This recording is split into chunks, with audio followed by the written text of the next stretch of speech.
6 or 7 of those years in South Africa, and about a year in Canada. Worked with MCW consultants up here, and AECOM, and a couple of different firms in South Africa.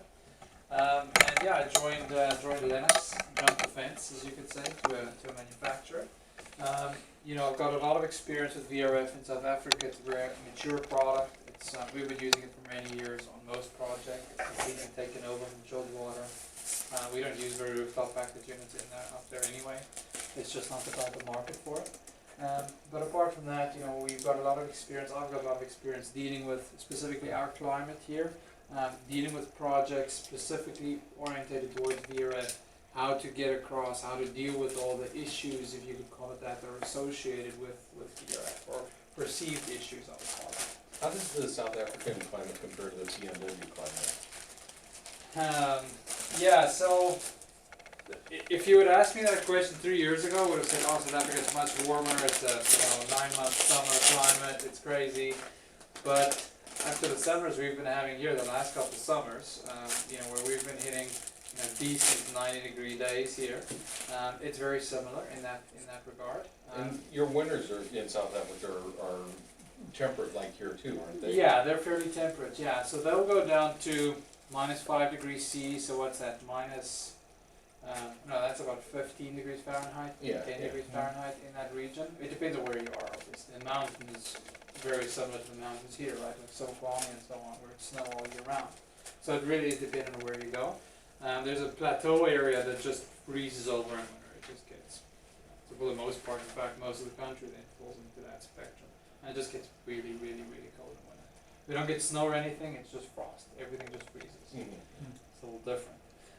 But apart from that, the ranges aren't extreme like they have down in Dallas with their extreme heat, or up in the interior of BC or Alberta or Manitoba with extreme cold climate. Right. So we're sort of in the sweet spot of VRF, that's for sure. So we'll definitely talk about that, how we apply it and how we deal with it based on the temperatures. So without too much of an ado, we're going to get started.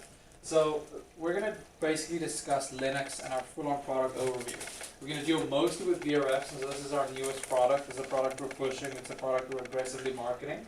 Notwithstanding that, we still have all of the other commercial lines of rooftop package units, the commercial splits, the mini splits, unit heaters, all of that. We'll cover those briefly right at the end, and just go through over some of the newer things we've brought out, specifically on the rooftop package side, the Ultra Energens that was released, and how that could apply to your market and what we're doing here. Okay, so let's move on. Alright, so the topics in discussion, I did briefly cover this. So we're going to deal with Lennox VRF, introduction to our commercial organization, design considerations, and just an overview of our equipment and commercial products. So I'm not going to spend hours explaining to you what VRF is. We're going to touch on that briefly. I'd rather explain to you how we apply it, how you deal with that from a contractor perspective, from a design build perspective, what you can expect, and how we deal with it moving forward. Okay. Now, before we start, Lennox. Everyone knows Lennox. I mean, we've been around for 125 years. We've been in the commercial right now for 60 years. We're not by any means a new name on the block. Everybody knows us. If you work in the HVAC industry in North America, you know who Lennox is. You might not have seen them recently. You might not be called upon, from their end on a weekly basis or a monthly basis or even an annual basis, but we're still there. We've still been moving forward. We've still been developing. And the question becomes, why did we go VRF? Why did we bring out a VRF product? Simply put, the markets are shifting. There's a big move and a big, I would always call it an influx of, first of all, foreign immigrants who are familiar with this product. There's a big influx or development on the energy efficiency on that front. We saw that with the Washington Code standards that have just come out for energy, how that relates back to VRF. And from that standpoint, VRF is really sort of head and shoulders above every other product out there, system out there as such. Whether it's for commercial application, whether it's high-rise residential, hospital, clinic, whatever the case may be, it's such a robust product. It can be applied to almost any type of system you want to apply to with some thinking, obviously. But it can be applied to all of these. It might not be a perfect fit for every single application, and we're not marketing it as such, but it is for a large number of them. So let's move on. I did mention that we've been dealing with this for years. So where does our VRF come from? Very simply, we don't manufacture our own VRF. We bought a shell, if you could call it that, from another company called Medea, who manufactures for us. They're a manufacturing company. We brought it over some 5 years ago, ripped it apart, put it back together again with our engineering team here, and we pretty much built our units then from that point onwards from scratch, developed them. Okay, so what that means is we made sure we've got the right compressors in there, the right PC boards in there, we like the pipework that goes in, we make sure that everything works. Everything from an operational standpoint is to point what Lennox wants.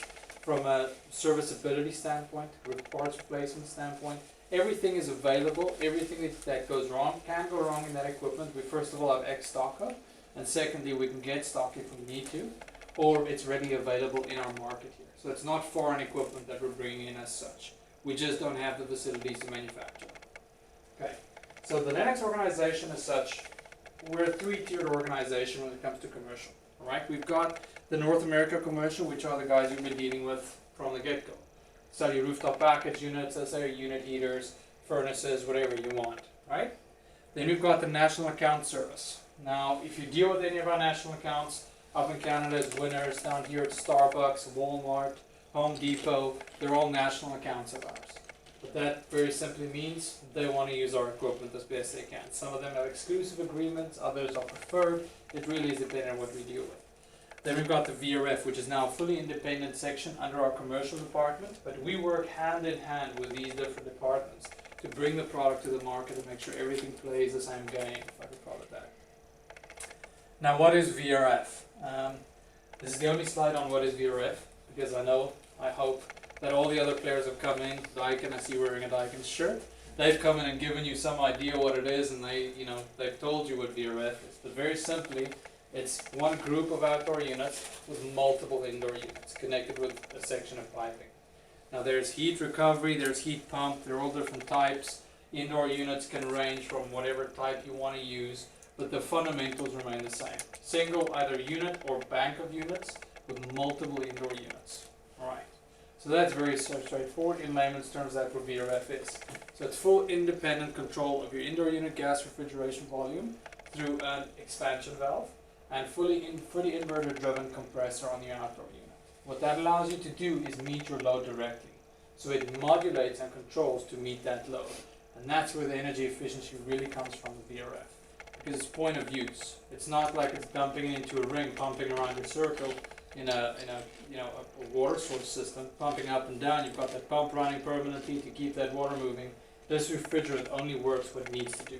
And we'll deal with heat recovery, which is the next step of that as we go along. So worldwide VRF. Why is there a big push to the VRF marketplace?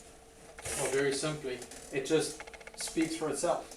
It is an extremely efficient system. It's easy to install. It's easy to maintain. In fact, there's virtually no maintenance involved on these systems.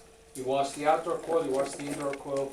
That's pretty much it. You don't have dosing that you need to take care of. You don't have lubrication. You don't have any of those aspects that you need to worry about. So this shows you what the market is in the rest of the world. Asia Pacific, I mean, come on, all the units that we see nowadays are all from there anyway. About 90% of the products being installed in Asia are VRF. So it stands to reason that they've got such a big market share. Let's look at our market. Unitary. Now this is pretty much rooftops. They're never going to stop selling rooftops. Pretty much with any sort of big box operation, large floor plan areas, warehousing, anything of that nature, you're still not going to get away from a rooftop package unit, especially with advances Lennox has made over the last couple of years with our Energens, Environ coils and so on. So the unitary portion, when we started this looking at what we could do and what we wanted to develop, we realized that the unitary wasn't going anywhere. It's a stable market, it's got a stable use, there's not going to be any growth in that region. But applied, that's where that really ties back into. These are your chiller equipment, splits, any sort of water source heat pumps. Those are the applied products. So they're applied for a particular product type. They're not single use. It's not you put them down, you walk away. Right, so it works together as a system. And we're seeing a big shift in that to such an extent. In fact, a week ago, I had last year's numbers, which only had 5%. Now we're at 7%. Bearing in mind, this little pie we see here is $8 billion worth. So that 7% is not a small margin. It's well over 600,000 or $600 million worth. Okay, I'm seeing that in BC. We see that in Seattle with the projects that are being bid here, and through the rest of the southern parts of North America, which really is ideal for VRF. There's a mass amount of projects coming out VRF, being built VRF, or design built VRF because of that ease of installation. Market trends. Now this is the last market slide, I promise. So this just shows you where we are. I know it's pretty much illegible, this close to it, but this shows you where we are in the market maturity. Now South Africa is part and parcel here with Europe. We follow the EMEA structure, which is Europe, Middle East, and Africa. So we're in that region. So we've already went through this growth phase. So North America is somewhere over there, which means we still have a huge increase in market value and market segmentation that's being moved forward with VRF, both air-cooled and water source. Less so for water source VRF. That's actually in decline, but air source is definitely moving in the right direction. All right. Now, why aren't we manufacturing our own VRF? Very simply, we first of all don't have the facilities to do so because we can't do all the testing that we require on them. Now, before you get frightened, yes, we're having it manufactured off US soil, so it's manufactured in China. May I add that Medea also manufactures for all the other players out there, the blue team, the red team. They manufacture for everybody. Okay, they're a manufacturer, that's what they do. So what they do for us, we've actually established an office in China. So we've got about 50 US employees working in China that make sure our quality control of the assembly lines are there, that quality control all of the processes associated on the background and are involved in the implementation of our design, feasibility and research and development on here. Okay, so that has to give you some form of a good feeling with regards to that we've got that in place. The moment it lands in US soil, we rip the first line apart again. We go in, we look at the outdoor units, we quality control it again to our standards before we release that to our clients, to make sure that the quality control that we've implemented in China, that we've asked them to do, the steps of manufacturing that they needed to follow, is carried through, and that every single line that comes off their assembly line meets our standards. Because we didn't just keep someone else's sticker on there. We didn't tell you that, they're going to be responsible for carrying your warranties or anything like that. It's our product, our name's on it. We carry all the, everything from a liability standpoint is full on Lennox. Not underwritten by anybody, it's all ours, right? So it's our product, and that's it. What do we offer? Equipment selection, that stands for itself really. At this point in time, most engineers, design build contractors and contractors don't have a day-to-day exposure to VRF to such an extent where they may not be able to see all the ways to reduce cost, to efficiently produce these products without blowing the budget completely and making sure it works properly. So we help you with the equipment selection, with the system design, application support. So again, if you have a building that you've seen that's blown the budget completely and it's water source and you want to flip that over to VRF, we can help you. We can say, okay, well, there's an alternative here. This is roughly what it's going to cost. This is how we deal with it. And that's why Lennox has employed engineers for this sales force. So I'm not a natural salesman. That's not what I do. I've never done that in my life. And in fact, I don't really sell. Josh sells. I support the product from this exact thing, from a proactive technical support standpoint. I make sure that whatever they put out is technically sound and speaks to what we want from a support standpoint and from a warranty standpoint. They don't exceed pipe length or anything like that. So that's what we do. That's what I do. On-site installation inspections, bigger jobs, we'll fly someone up to come and inspect the job with you. Okay, that's 75%. So not after it's done. We'll fly them in, they'll walk the site with you. Oh, there's an issue there with the controls. There's something you need to look at from a piping standpoint. You need to worry about that. Oh, make a few changes here just to make sure that anything oversight that does happen, you can deal with prior to trying to start out that system. Okay, that's something that we offer. And commissioning. We don't allow our contractors to commission our jobs at all. Okay, so by that, I know it scares a lot of people off, but we prefer to have someone on site with you when you're doing the commissioning to make sure that when you do that initial switching it on, that nothing goes wrong. And if something does go wrong, we can quickly troubleshoot it and tell you what's up. as opposed to you trying to phone us from site and trying to figure out what the issue is on your own. In this way, you know, we make sure that they're commissioned properly, startup happens properly, and they get signed off in the right way. Are those Okay. last two items line item prices, or are they included in the equipment cost? Commissioning is a line item price, inspections is not a line item price, it's included. And it's also for bigger jobs, only for bigger jobs, from $100,000 out. Okay, so that was my question. Yeah, so the commissioning, it's not a huge expense, I promise you that. And you know, we've sort of come to an agreement with certain contractors that if you do, say, 10 systems or more with us, and we feel comfortable with you being able to install it without anybody's assistance, we'll give you that back. So even though everybody else is pricing in the full price, we'll tell you what that commission value is. You can subtract that from the price, and that's your advantage for using so many of our products, Yeah, and because we're comfortable with you then. I just Right. wanted to get an apples for apples feel, so I'm not, you know, if that's hidden in your cost, I didn't wanna have that be, something that prevents me from using it, because Right. it makes you look more expensive, so if it's Yeah. a line item It's cost, a then line I can item, see it's in it there. compared to other vendors. So who It's does a the line commission? item. We do. So Lennox does? Corporate. It's not a, No, another we don't HVAC subcontract, company. no. How Lennox, big a that's job we is have our own. it before you send somebody out to commission it? Every job, from a $3,000 job to a $300,000 job to $3 million, doesn't matter. There isn't We no fly such someone. thing as a $3,000 VRF job. The mini VRFs are that price, yeah. I What's use the- for onesie twosies. What's a 4-ton condensing unit cost? They're about $1,500, I believe. Okay. $700 head. Cause I know the Mitsubishi 4 and 5 ton, Pumis are $5,000, and then you've got your air handlers on top of Yeah, that. Mm-hmm. yeah. We're extremely competitive with price at the moment on them. I may be speaking out of turn. I usually deal with the Canadian prices That's directly. before with Josh that. gets a hold of it. Yeah, that's a good point. Yeah, that's true. So we are extremely competitive. Normally, if you look at rate team, we're between about 25% to 20% lower than their price on most projects. That's just because we do our own logistics. We do all the shipping comes directly to us, and we do everything from that point. Storage, everything is done in house with Lennox. So as far as your engineering assistance, Yeah. if we have a project,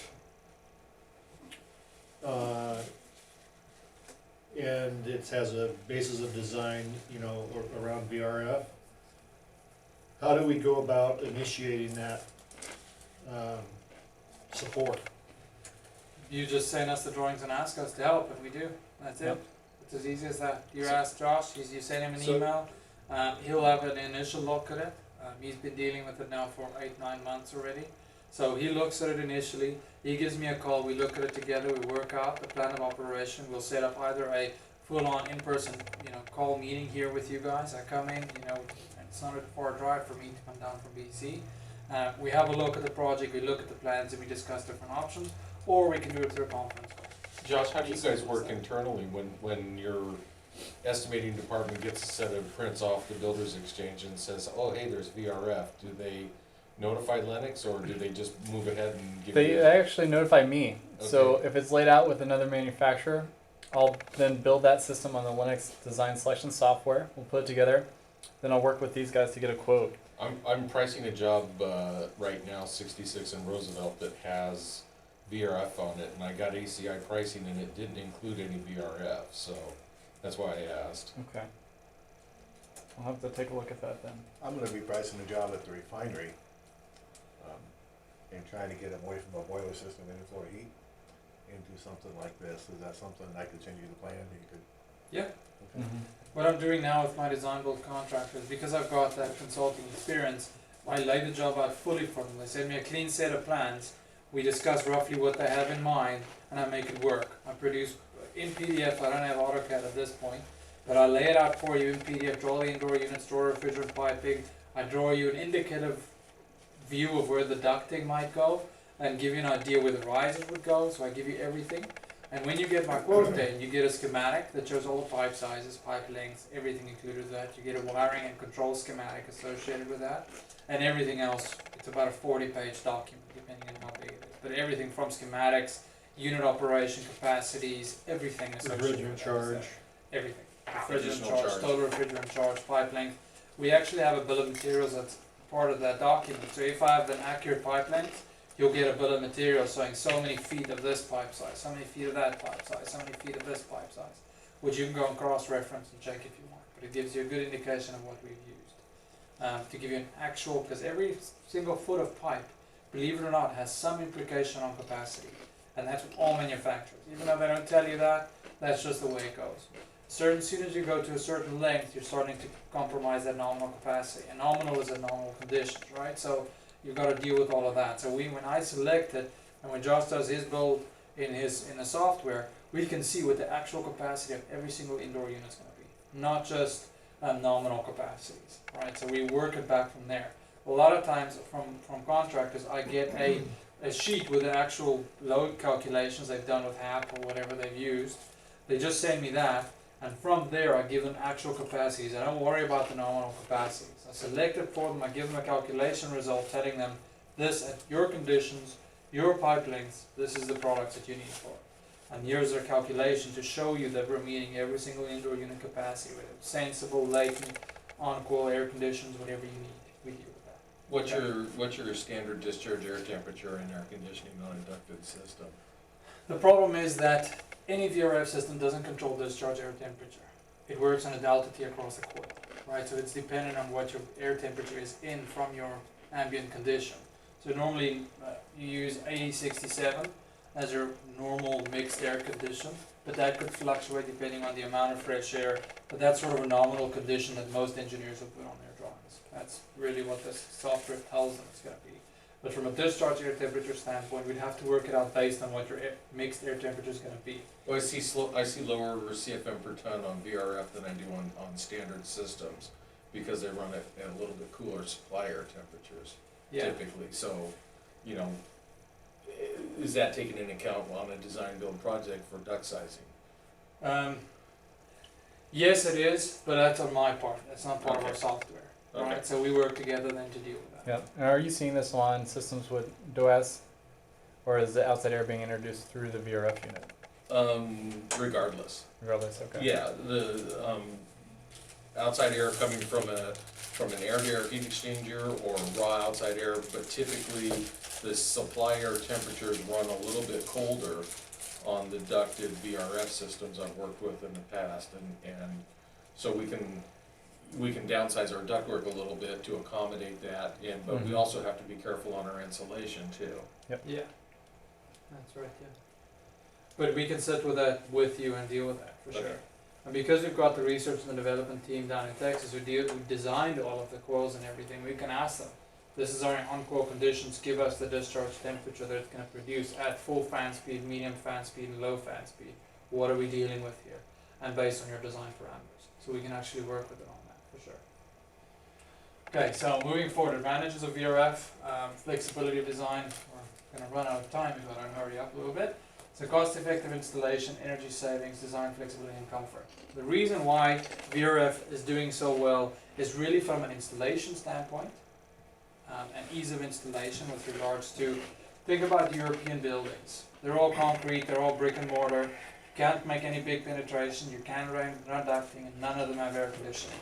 That's why Europe is doing so well. It's a perfect solution for a refurbishment project. Why are the Asian markets doing so well? Smaller risers, you can put more indoor units with regards to outdoor units. Yes, they don't use our strict ASHRAE 15 guidelines to such an extent. Doesn't apply to them to such an extent, so they go massive systems. But what I'm seeing in Canada, where we've got exactly the same as the US, we're still doing 40-story high rises with full VRF from top to bottom. And that just shows you from an application standpoint, if you look at it properly, deal with it, it works well with regards to that. So design flexibility and energy savings. So let's talk about the considerations when you're doing a design build project. The space layout is extremely important. If you think about a heat pump system, you got to put everything on an exterior zone on the same facade together on one system, because they're going to heat or cool. They're not going to do both simultaneously. On a heat recovery system, what we want to do is to try and put that whole floor plate on a single system, because very simply, your north and south exposures, one's going to be in heating and one's going to be in cooling for most of the shoulder seasons. Your interior part's always going to be in cooling. In winter, the exterior is going to be in heating. So it really is dependent on that space layout. And all of that plays into the hands of heat recovery. because it's going to give you free cooling or free heating in one of those zones, which is really awesome from an energy standpoint. Okay. Type of system, heat recovery, heat pump. We're going to deal with that after this. Size of the units, and that boils down to ASHRAE really. What's the maximum size I can have, and that's really is with regards to residential spaces, commercial office spaces, that sort of thing. It's very simple to get around that. There just needs to be an air connection between the two different spaces to make it one zone. So it's very simple to get around. You can do it with a transfer grill, you can do it with a fresh air supply duct, you can do it with almost anything. It's very simple to do. The moment you put your indoor unit in the corridor, this whole space is one space now, both the corridor and your space. So that means you don't have any issues with two more small spaces or exceeding your volume requirements on VRF. Okay. The initial cost of the system, we saw some years ago that VRF can be extremely expensive. It's now toned back quite a bit, especially because there's starting to be some competition between the different manufacturers. It used to be that it was only Daikin, Mitsubishi, and to a certain extent LG came in. Right, there was those three bidding on almost every single job that came out of VRF. There are now 10 players in VRF throughout North America. Right, some more so than others in certain areas. But you always have those three key features. And now we've obviously entered the market some 3 years ago. Well, judging by our numbers, we already have well over 150 reference sites that are up and running, working, no issues, and moving forward. So that shows you we're starting to move our product in the right direction, and it's working, and we're continuing to generate them sales as a result.